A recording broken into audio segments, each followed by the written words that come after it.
people think of waves, they think of the ocean waves they see at the beach. These types of waves are called transverse waves, and they create a ripple effect perpendicular to the direction the wave itself is traveling in. However, sound is another type of wave. Sound is a longitudinal wave. This means that its ripple effect travels in the same direction as the wave, which means it oscillates or moves back and forth in the same direction as the wave. However, wind, strings, and brass instruments all use standing waves. Standing waves seem as if they weren't moving. Their amplitude can vary, but they never go anywhere. Reflection and interference are what create standing waves. Reflection occurs when, for example, a pulse is sent down a rope and it comes back to the starting point.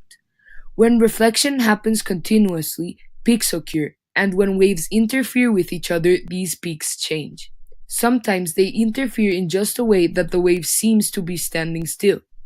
That's what happens with these instruments. So standing waves are music. Standing waves that vibrate at different frequencies are different musical notes. That's the music we hear when we listen to musical instruments. Now, in order to really understand how is it that musical instruments create sounds that we can hear, we need to understand the anatomy of standing waves. Standing waves are made out of two special things, nodes and antinodes. Nodes are the points on the standing waves that don't oscillate. Antinodes are the highest and lowest points of the wave. When an end is fixed, the end is also a node. When there is a fixed end, such as a guitar string, the wave is inverted. When the end is loose, like a flute with an open end, the wave is reflected the same way. Pianos or violins are very easy to understand, as they have two fixed ends, meaning they will always have two nodes and an antinode in between. Basically, standing waves with two fixed ends are like a jump rope. The crest turns into the throat and vice versa repeatedly. These waves are known as the fundamental, or the first harmonic wave.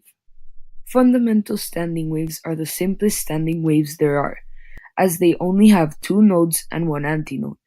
An overtone is when both one antinode and one node are added, making a more complex wave. The overtone and the fundamental waves make up the harmonics. Each overtone or each pair of node and antinodes added is a higher number harmonic.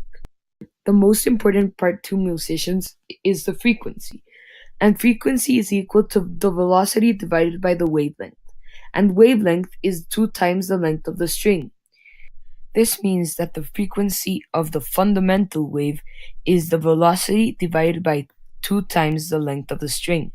For the frequency of any harmonic, it would be the harmonic times the fundamental frequency.